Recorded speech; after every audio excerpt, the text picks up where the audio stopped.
vegan milk is best for coffee? Being born and raised in Seattle, this topic came up long ago and it's still being debated today. So, the best place to start, we can find an article by Dial Up the Coffee. In there, they mentioned that the best vegan milk for coffee, vegan milk is completely dairy free, meaning it doesn't originate from any animal, it doesn't contain any animal product. Instead, vegan milk is made from a variety of beans, nuts, seeds, and grains. Common sources for vegan milk are almonds, cashews, soy, flax, oats, as we've seen in the recent Super Bowl, rice, coconuts, and peas. Black coffee is naturally vegan because it's made from coffee beans.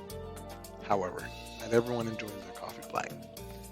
Many coffee drinkers prefer to add something creamy such as milk to enhance the taste.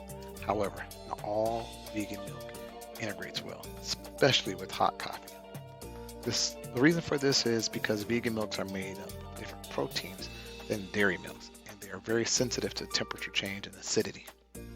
Many vegan milks will curdle or separate in hot coffee, which can make for an unpleasant cup, and that is not okay.